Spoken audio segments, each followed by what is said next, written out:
Chapter 32. Hesi Jen and Hyen. Yoon tell their secret thoughts. Hey! Yu is infatuated with the living Ha. Yu, while trying to conceal her sense of shame and injury, Chen Chuan is driven by her impetuous feelings to seek death. But to resume our narrative, at the sight of the unicorn, Hao, he was filled with intense delight, so much so that he forthwith put out his hand and made a grab for it. Lucky enough it was you who picked it up, he said with a face beaming with smiles. But when did you find it? Fortunately, it was only this, rejoined Shai Xiang, Yan laughing. If you by and by also lose your seal, will you likely banish it at once from your mind and never make an effort to discover it? After all, smiled Pell. The loss of a seal is an ordinary occurrence. But had I loss of a seal is an ordinary occurrence. I wouldn't deserve to die. Nice. Save. Handed it to Shi Xiang. You, Miss Senior, she remarked smilingly. I heard that you had occasion the other day to be highly pleased. Shine. Yoon flushed crimson. She went on drinking her tea and did not utter a single word. Here you are again, full of shame. See, Jen smiled. But do you remember when we were living about 10 years back in those warm rooms on the west side and you confided in me one evening? You didn't feel any shame then. And how is it you blush like this now? Do you still speak about that? Exclaimed Sheng, Yoon laughingly. You and I were then great friends. But when our mother subsequently died and I went home for a while, how is it you were at once sent to be with my cousin Secundus, and that now that I've come back, you don't treat me as you did once? Are you yet harping on this? Retorted Hezi Jen, putting on a smile. Why, at first you used to coax me with a lot of endearing terms to comb your hair and to wash your face, to do this and that for you. But now that you've become a big girl, you assume the manner of a young mistress towards me. And as you put on these airs of a young mistress, how can I ever presume to be on a familiar footing with you? Oh, my. True. Fool. Cried Shi Xiang, Yu. What a false accusation. If anything of the kind, may I at once die? Just see what a broiling, and yet as soon as I arrived, I felt bound to come and look you up. Don't believe me? Well, ask Luer. And while at home, when did I instant say something about you? I'd be guilty of hot day, this is first. If you not at every, scarcely had she concluded than to see Jen and Paolo. You tried to soothe her. We were only joking, they said, but you've taken everything again as gospel. What? Are you still so impetuous in your temperament? You didn't say, Argued Shi Xiang. Yuan, that your words are hard things to swallow, but contrariwise call people's temperaments impetuous. As she spoke, she unfolded her handkerchief and, producing a ring, she gave it to Si Jen. I don't know how to thank her, though. When she consequently smiled, you sent those to your cousin the other day. I got one also. And here you yourself bring me another today. It's clear enough, therefore, that you haven't forgotten me. This alone has been quite enough to test you. As for the ring itself, what is its worth? Token of the sincerity of your heart. Who gave it to you? Inquired Shish Xiang. Yun, Miss Powell let me have it. replied Hissy Jet. I was under the impression, remarked Xiang, Yun with a sigh, that it was a present from Cousin Line. But is it really Cousin Paolo that gave it to you? When I was at home, I day after day found myself reflecting that among all these cousins of mine, there wasn't one able to compare with Cousin. Oh, so excellent is she. How I do regret that we are not the offspring of one mother. Her. Could I boast of such a sister of the same flesh and blood as myself? It wouldn't matter though I had lost both father and mother. While indulging in these regrets, her eyes got quite red. Never mind, interposed Ko. You? Why need you speak of these things? If I do allude to this, answered Shihisiang. Yuan, what does it matter? I know that weak point of yours. You're in fear and trembling lest your cousin Lin should come to hear what I say and get angry with me again for eulogizing Cousin Paolo. Now, isn't it? They say, share, laughed Si Jen, who was standing by her. Miss Yun, she said, now that you've grown up to be a big girl, you've become more than ever open-hearted and outspoken. When I contend, smiled Pale. You, that it is difficult to say a word to any one of you. I'm indeed perfectly correct. My dear cousin observed Shahang, Yun laughingly. Don't go on in that strain. You'll provoke me to displeasure. When you are with me, all you are good for is to talk and talk away. But were you to catch a glimpse of Cousin Lin, you would once more be quite at a loss to know what best to do. Now, enough of your jokes, urged Assy Jen. I have a favor to crave of you. What is it? Vehemently inquired Shi Xiang Yun. I've got a pair of shoes, answered Assy Jen, for which I've stuck the padding together, but I'm not feeling up to the mark these last few days, so I haven't been able to work at them. If you haven't been able to work at them, If you have any leisure, do finish them for me. this is indeed strange, exclaimed Shi Haiyang. Putting aside all the skillful workers engaged in your household, you have besides some people for doing needlework and others for tailoring and cutting. And how is it you appeal to me to take your shoes in hand? Were you to ask any one of those men to execute your work, who could very well refuse to do it? Here you are in another stupid mood, laughed Zijian. Can it be that you don't know that our sewing in these quarters may be done by these needleworkers? At this reply, it at once dawned upon Xiang. Yeah, and that the shoes must be intended for Pao. You, since that be the case, she in consequence smiled. I'll work them for you. There's however one thing. I'll readily attend to any of yours, but I will have nothing to do with any for other people. There you are again, laughed Sa Jen. Who am I to venture to trouble you to make shoes for me? I'll tell you plainly, however, that they are not mine. But no matter whose they are, it is anyhow I will be the recipient of your favor. That is sufficient. To speak the truth, rejoined Shifai. You put me to the trouble. Of working. I don't know how many things for you. The reason why I refuse on this occasion should be quite evident to you. I can't nevertheless make it out, answered Heezy Gent. I heard the other day, continued She Hsing Yun, a sardonic smile on her lip that while the fan case I had worked was being held and compared with that of someone else. It too was slashed away in a fit of high dudgeon. This reached my ears long ago, and do you still try to dupe me, Bot?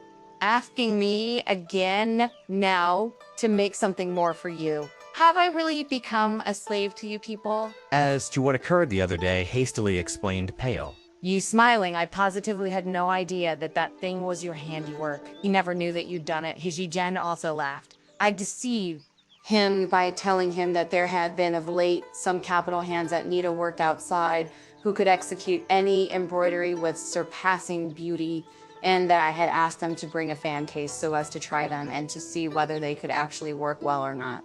He once believed what I said. But as he produced the case and gave it to this one and that one to look at, he somehow or other, I don't know how, managed again to put someone's back up, and she cut it into two.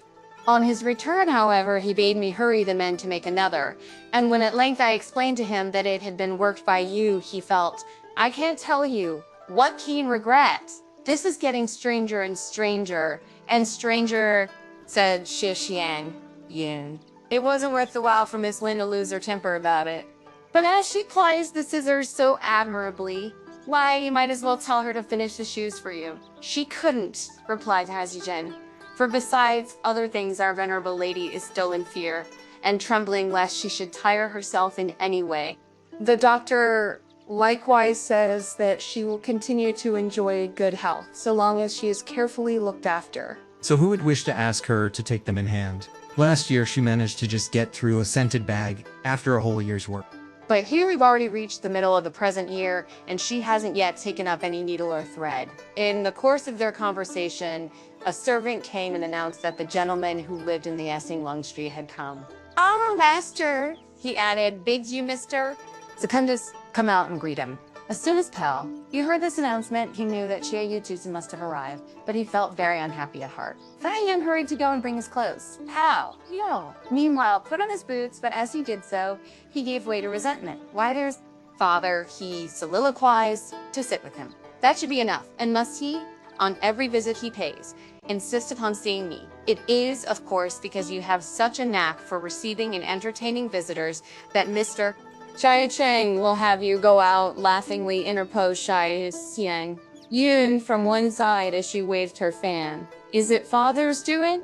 Now you rejoined. Why? It's he himself who asks that I should be sent for to see him. When a host is courteous, visitors come often, smiled Hai Xiang. Yuan. So, it's surely because you possess certain qualities, which have won his regard that he insists upon seeing you. But I am not what one would call courteous, doer, how. You, I am, of all coarse people, the coarsest. Besides, I do not choose to have any relations with such people as himself. Here's it again, that unchangeable temperament of yours. Laughed Xiang.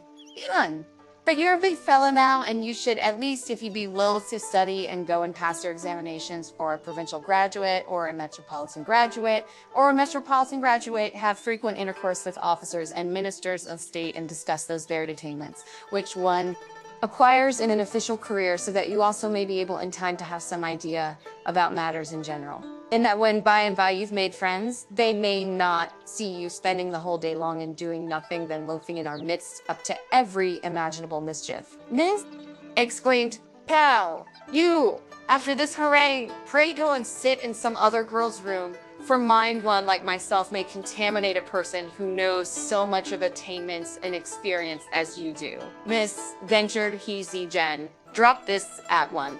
Last time Miss Peo too tendered him this advice, but without troubling himself as to whether people would feel uneasy or not, he simply came out with an ejaculation of hi and rushed out of the place.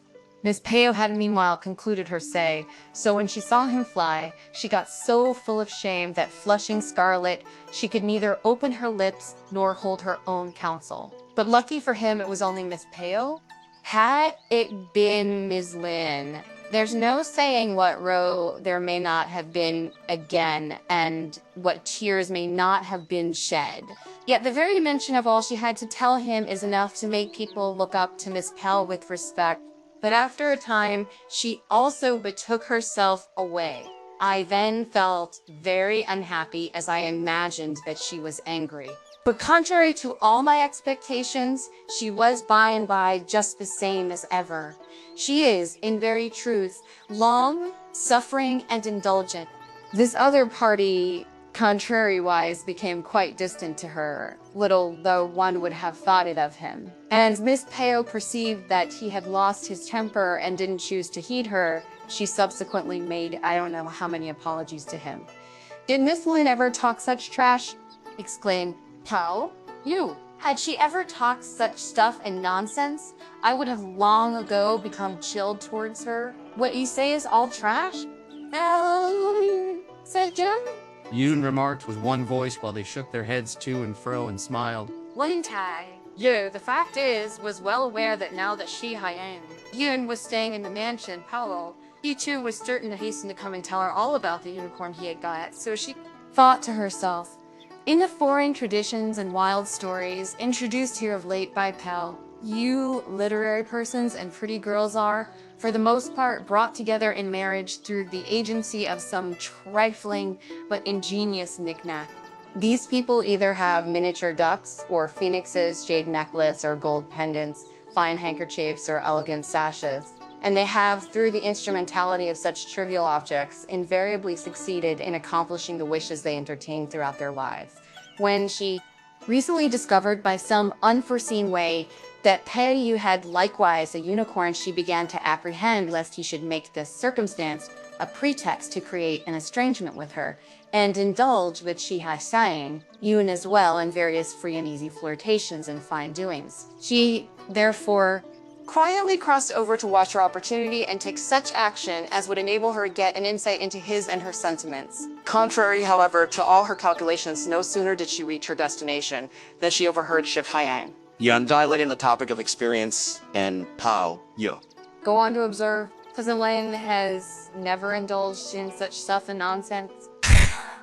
Had she ever uttered any such trash, I would have become chilled, even towards her. This language suddenly produced, in Min Taiyu's mind, both surprise as well as delight, sadness as well as regret. delight at having indeed been so correct in her perception that he whom she had ever considered in the light of a true friend had actually turned out to be a true friend, had actually turned out to be a true friend. Surprise, because, she said to herself, he has, in the presence of so many witnesses, displayed such partiality as to speak in my praise, and has shown such affection and friendliness for me as to make no attempt whatever to shirk suspicion. Regret, for since, she pondered, you are my intimate Friend, you could certainly well look upon me too as your intimate friend. And if you and I be real friends, why need there be any more talk about gold and jade? But since there be that question of gold and jade, you and I should have such things in our possession. Yet why should this shake? Step in again between us. Sad because, she reflected, my father and mother departed life at an early period. And because I have, in spite of the secret engraven on my heart and imprinted on my bones, not a soul to act as a mentor to me. Besides, of late, I continuously feel confusion creep over my mind, so my disease must already have gradually developed itself. The doctors further state that my breath is weak and my blood poor, and that they dread lest consumption should declare itself. So despite that sincere friendship I foster for you, I cannot. I fear last for very long. Are, I admit, a true friend to me, but what can you do for my unfortunate destiny? Upon reaching this point in her reflections, she could not control her tears, and they rolled freely down her cheeks. So much so that when about to enter and meet her cousins, she experienced such utter lack of zest that while drying her tears, she turned around and wended her steps back in the direction of her apartment. Kyle, you, meanwhile, had hurriedly got into his new costume. Upon coming out of doors, he caught sight of Lin Tai, you, walking quietly ahead of him, engaged, to all appearances, in wiping tears from her eyes. With rapid stride, he overtook her. Cousin Lin, he smiled. Where are you off to? How is it that you're crying again? Whose once more hurt your feelings? Lin Tai, you turned her head round to look. And seeing that it was Pei Yu, she at once forced a smile. Why should I be crying? She replied, when there is no reason to do so. Look here, observed Powell, Yu smilingly. The tears in your eyes are not dry yet. And do you still tell me a fib? Saying this, he could not check an impulse to raise his arm and wipe her eyes, but Lion Tay. You speedily withdrew several steps backward. Are you again bent? She said, upon compassing your own death. Then why do you knock your hands and kick your feet about in this wise? While intent upon speaking, I forgot Smile Pale. You, all about propriety, and gesticulated. Yeah, quite inadvertently. But what care I whether I die or live? To die would, after all, added Lin Tai, you be for you, of no matter. But you'll leave behind some gold or other, and a unicorn too or other. And what would they do? This insinuation was enough to plunge Peo, you into a fresh fit of exasperation. Hastening up to her. Do you still give vent to such language? He asked. Why, it's really tantamount to invoking imprecations on me. Why, are you even angry with me? This question recalled to Lin Tai. He is mind the incidents of a few days back, and a pang of remorse immediately gnawed her heart for having been again so indiscreet in her speech. Now don't you distress your mind, she observed hastily, smiling. I verily said what I shouldn't. Yet what is there in this to make your veins protrude, and to so provoke you as to bedew your whole face with perspiration? While reasoning with him, she felt unable to repress herself, and approaching him, she extended her hand and wiped the perspiration from his face. You gazed intently at her for a long time. Set your mind at ease, He at length observed. At this remark, Lan Tai, you felt quite nervous. What's there to make my mind uneasy? She asked after a protracted interval. I can't make out what you're driving at. Tell me what's this about making me easy or uneasy? You heaved a sigh. Don't you truly fathom the depth of my words? He inquired. Why, do you mean to say that I've throughout made such poor use of my love for you as not to be able to even divine your feelings? Well, if so, it's no wonder that you daily lose your temper on my account. I actually don't understand what you mean by easy or uneasy Lang Tay. You reply, my dear girl, urged Poe, you nodding and sighing. Don't be making a fool of me, for if you can't make out these words, not only have I ever uselessly lavished affection upon you, but the regard with which you have always treated me has likewise been entirely of no avail. And it's mostly because you won't set your mind at ease that your whole frame is riddled with disease. Had you taken things easier a bit, this ailment of yours too wouldn't have grown worse from day to day. These words made Lin Tai. You feel as if she had been blasted by thunder or struck by lightning. But after carefully weighing them within herself, they seemed to her far more fervent than any that might have emanated from the depths of her own heart, and thousands of sentiments, in fact, thronged together in her mind. But though she had every wish to frame them into language, she found it a hard task to pronounce so much as half a word. All she therefore did was to gaze at him with vacant stare. Poe, you fostered innumerable thoughts within himself, but unable in a moment to resolve from which particular one to begin. He too absently looked at Tay. Thus it was that the two cousins remained for a long time under the spell of a deep reverie. An ejaculation of "hi" was the only sound that issued from Lin Tai's lips, and while tears streamed suddenly from her eyes, she turned herself round and started on her way homeward. Poe! You jumped forward with alacrity and dragged her back. My dear cousin, he pleaded, do stop a bit. Let me tell you just one thing. After that, you may go. What can you have to tell me? Exclaimed Lin Tai. Ai, who, while wiping her tears, extricated her hand from his grasp. I know, she cried, all you have to say. As she spoke, she went away, without even turning her head to cast a glance behind her. As Poe, you gazed at her receding figure, he fell into abstraction. He had, in fact, quitted his apartments a few moments back in such precipitate hurry that he had omitted to take a fan with him. And he said, Jen, fearing lest he might suffer from the heat, promptly seized one and ran to find him and give it to him. But upon casually raising her head, she espied Lin Tai. You standing with him. After a time, Tai, you walked away. And as he still remained where he was without budging, she approached him. You left, she said, without even taking a fan with you. Happily, I noticed it, and so hurried to catch you up and bring it to you. But Pow, he was so lost in thought that as soon as he caught Haistine's voice, he made a dash and clasped her in his embrace, without so much as trying to make sure who she was. My dear cousin, he cried, I couldn't hitherto muster enough courage to disclose the secrets of my heart. But on this occasion, I shall make bold and give utterance to them. For you, I'm quite ready to even pay the penalty of death. I have too, for your sake, brought ailments upon my whole frame. It's in here, but I haven't ventured to breathe it to anyone. My only alternative has been to bear it patiently, in the hope that when you got all right, I might then, perchance, also recover. But whether I sleep or whether I dream, I never forget you. These declarations quite dumbfoundered. See Jen. She gave way to incessant apprehensions. All she could do was to shout out, Oh, spirits, oh, heaven, oh, Buddha. He's compassing my death, then pushing him away from her. What is it you're saying? She asked. May it be that you are possessed by some evil spirit? Don't you quick get yourself off. This brought Poe to his senses at once. He then became aware that it was Hijin, and that she had come to bring him a fan. Pow, he was overpowered with shame. His whole face was suffused with scarlet, and snatching the fan out of her hands, he bolted away with rapid stride.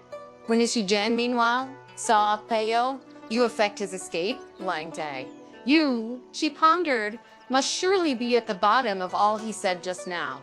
But from what one can see, it will be difficult in the future to obviate the occurrence of some unpleasant mishap. It's sufficient to fill one with fear, trembling, At this point in her cogitations, she involuntarily melted into tears. So agitated was she. While she secretly exercised her mind how best to act so as to prevent this dreadful calamity. But while she was lost in this maze of surmises and doubts, I unexpectedly appeared from the offside. What? She smilingly exclaimed, "Are you dreaming away in a hot broiling sun like this?" Si Jen at this question hastily returned her smiles. Those two birds, she answered, were having a fight. And such fun was it that I stopped to watch them. Where is Cousin Peo off to now in such a hurry? Got up in that fine attire. Asked Paolo Che. I just caught sight of him as he went by. I meant to have called out and stopped him, but as Hey of late talks greater rubbish than ever, I didn't challenge him, but let him go past. Our master, rejoined Isigen, sent for him to go out. Yeah, hastily exclaimed Paolo Che. As soon as this remark reached her ears, what is he wanting for on a scalding day like this? Might he not have thought of something and got so angry about it as to send for him to give him a lecture? If it isn't this, added Haji Jen laughing. Some visitor must, I presume, have come, and he wishes him to meet him. With weather like this, smiled Powell. Even visitors afford no amusement. Why don't they, while this fiery temperature lasts, stay at home, where it's much cooler, instead of gadding about all over the place? Could you tell them so? What was that girl, Yen Yun doing in your quarters? Pao Shai then asked. She only came to chat with us on irrelevant matters.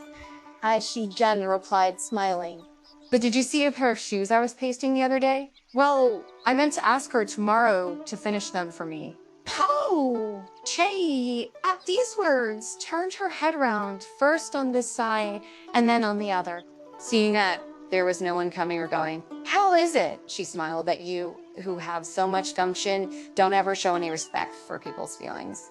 I've been of late keeping an eye on Miss Yoon's manner, and from what I can glean from the various rumors afloat, she can't be, in the slightest degree, her own mistress at home. In that family of theirs, so little can they stand the burden of any heavy expenses that they don't employ any needlework. People and ordinary everyday things are mostly attended to by their ladies themselves. If not, why is it that every time she has Come to us on a visit, and she and I have had a chat. She at once broached the subject of their being in great difficulties at home, the moment she perceived that there was no one present. Yet whenever I went on to ask her a few questions about their usual way of living, her very eyes grew red, while she made some indistinct reply. But as for speaking out, she wouldn't. But when I consider the circumstances in which she is placed, for she has certainly had the misfortune of being left, from her very infancy, without father and mother, the very sight of her is too much for me, and my heart begins to bleed within me. Quite so, observed Si Jen, clapping her hands after listening to her throughout.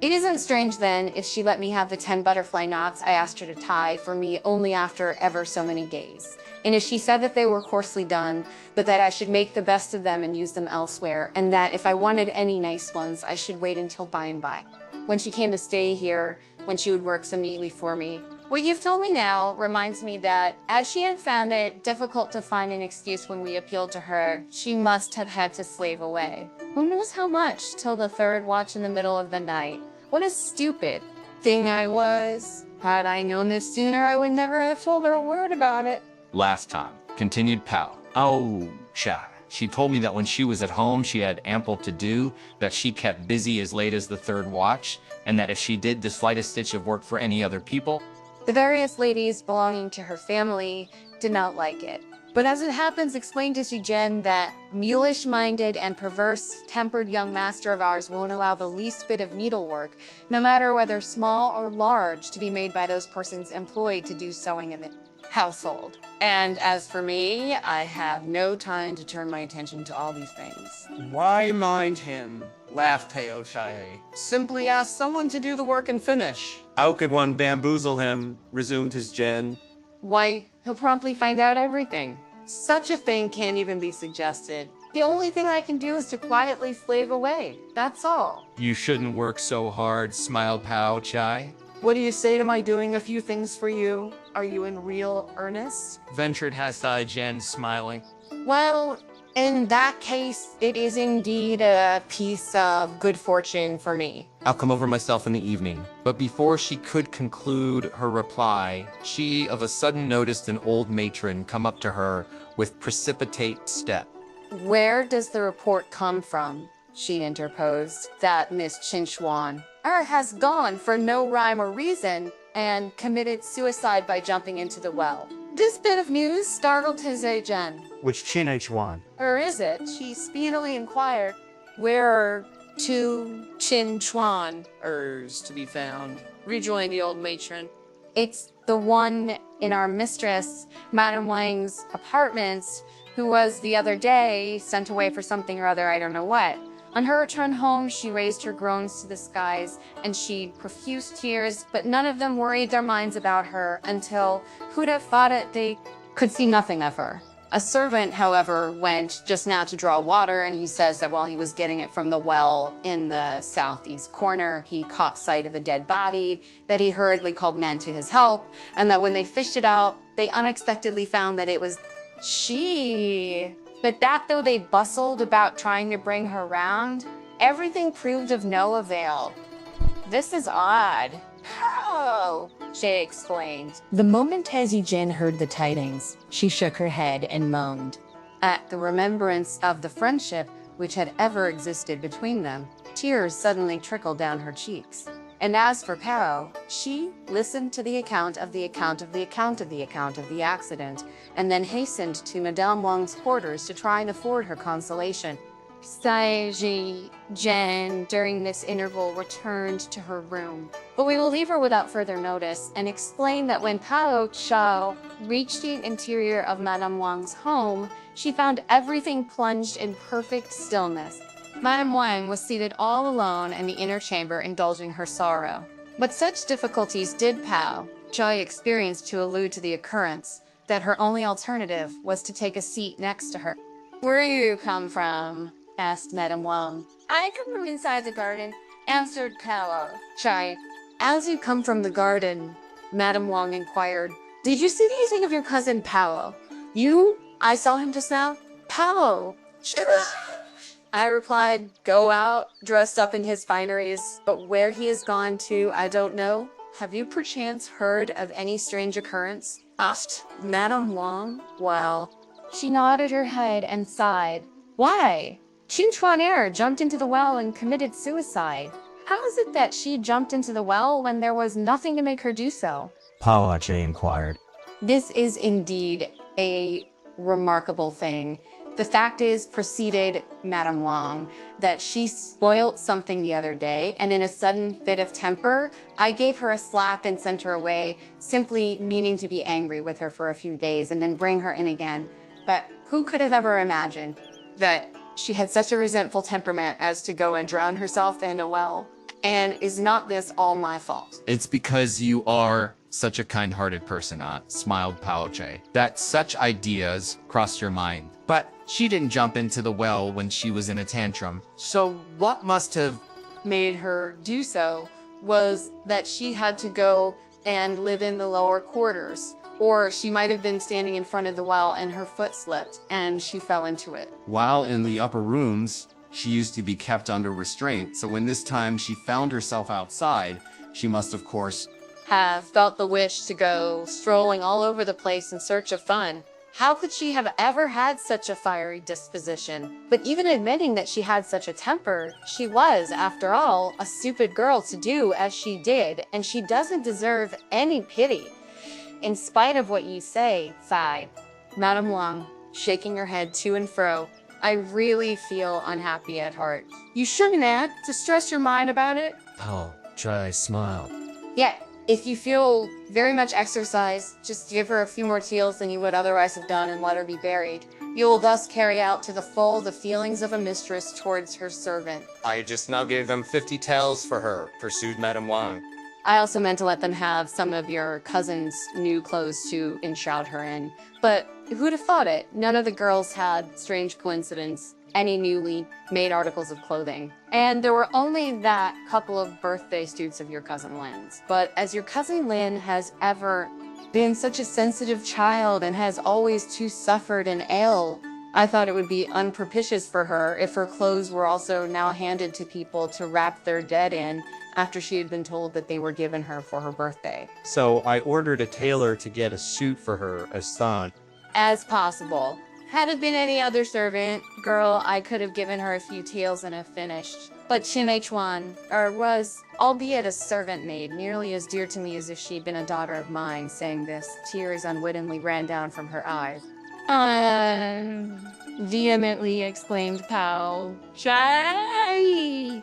What earthly use is it hurrying a tailor just now to prepare clothes for her? I have a couple of suits I made the other day and won't it save trouble? Were I to go and bring them for her? Besides, when she was alive, she used to wear my old clothes. And what's more, our figures are much alike. What you say is all very well, rejoined Madame Wang. But can it be that it isn't distasteful to you? Compose your mind, urged Pao Shay with a smile. I've never paid any heed to such things. As she spoke, she rose to her feet and walked away. Madame Wang then promptly called 2 servants. Go and accompany Miss Pao, she said. In a brief space of time, Pao Chai came back with the clothes and discovered Pao Yu seated next to Madame Wang, all melted in tears. Madame Wang was reasoning with him. At the sight of Pao Chai, she at once desisted. When Pao Chai saw them go on in this way and came to weigh their conversation and to scan the expression on their countenances, she immediately got a pretty correct insight into their feelings.